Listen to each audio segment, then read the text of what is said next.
Adapun komoditi yang digunakan dan ditanam pada praktikum tanaman pangan 2 yaitu tanaman sorghum, tanaman kacang hijau, dan tanaman ubi jalar. Tanaman sorghum merupakan tanaman serealia yang memiliki daya adaptasi tinggi, toleran terhadap kekeringan, serta mampu tumbuh pada lahan dengan kesuburan rendah. Tanaman ini juga memiliki kegunaan luas seperti bahan pangan, pakan ternak, dan bahan baku industri. Tanaman sorghum ini dipilih karena tahan kekeringan dan cocok tumbuh di lahan marginal. Komoditi yang kedua yaitu kacang hijau. Jadi kacang hijau ini merupakan tanaman legum yang memiliki kandungan protein tinggi, mudah dibudidayakan, serta mampu beradaptasi pada lingkungan yang beragam. Selain itu, tanaman ini dapat berperan dalam memperbaiki kesuburan tanah karena mampu melakukan fiksasi nitrogen. Tanaman kacang hijau dipilih karena cepat panen dan mampu meningkatkan nitrogen tanah. Komoditi yang ketiga yaitu tanaman ubi jalar. Jadi, ubi jalar merupakan tanaman umbi yang banyak dibudidayakan karena mudah tumbuh, adaptif, dan memiliki nilai gizi tinggi. Ubi jalar dapat berkembang pada berbagai jenis tanah dan sering dijadikan sumber karbohidrat alternatif. Tanaman ubi jalar dipilih karena mudah dibudidayakan dan adaptif di berbagai kondisi lahan. Pada praktikum ini terdapat tumpang sari antara sorghum dan kacang hijau. Tumpang sari antara sorghum dan kacang hijau memanfaatkan perbedaan sifat morfologi dan kebutuhan nutrisi dari kedua tanaman, sehingga dapat meningkatkan efisiensi penggunaan ruang, cahaya, dan unsur hara.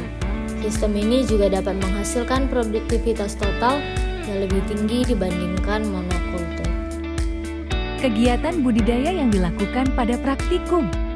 Yang pertama dilakukan persiapan lahan ubi dan tumpang sari yang dilakukan secara serentak dengan ukuran sebagai berikut.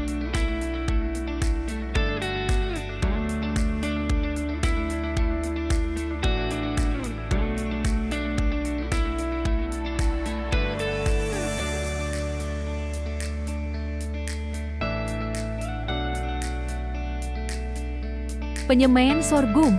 1. Dilakukan perendaman benih menggunakan air hangat selama beberapa jam untuk membantu memecah dormansi dan mempercepat proses perkecambahan. 2. Dilakukan penyemaian benih di atas tisu lembab yang ditempatkan dalam wadah tertutup sebagian agar tetap lembab dan tisu diperiksa secara berkala agar tidak kering. 3.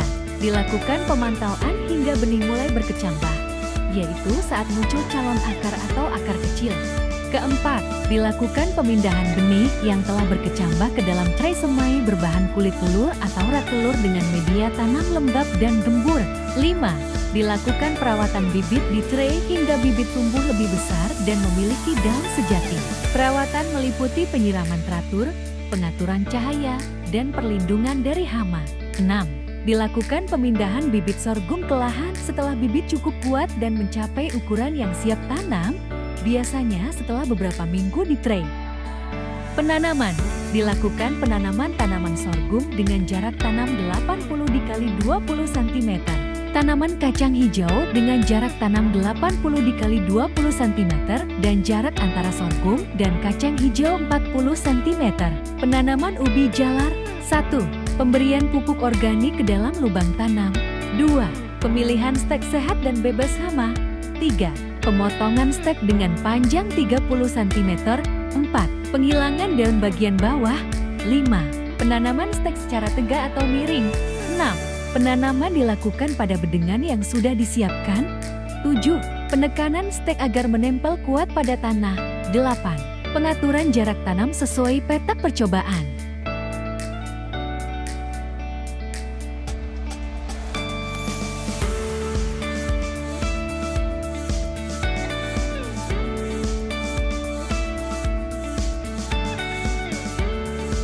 Pemeliharaan tanaman. 1. Penyiraman dilakukan secara rutin, menyesuaikan kondisi cuaca agar tanah tetap lembab. 2. Penyiangan gulma dilakukan secara berkala untuk menghindari persaingan nutrisi dengan tanaman utama. 3. Penyulaman dilakukan pada tanaman yang mati atau tidak tumbuh normal. Keempat, pemupukan susulan diberikan sesuai perlakuan kelompok. Karena kami kelompok 5, maka menggunakan perlakuan U3 100% dosis. Dosis tanaman sorghum, 4 gram NPK per tanaman.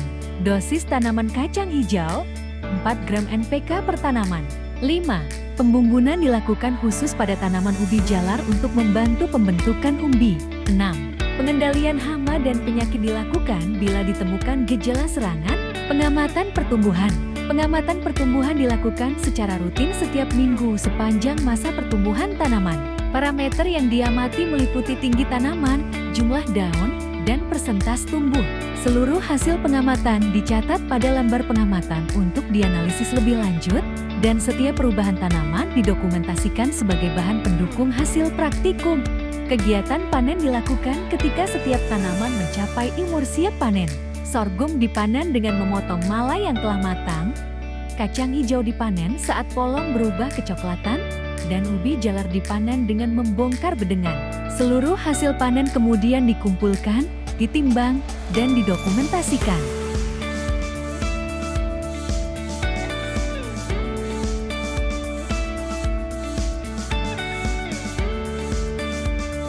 Pemberian pupuk organik di lubang tanam dan pupuk anorganik NPK sesuai perlakuan mampu mendukung pertumbuhan sorghum, kacang hijau, dan ubi jalar.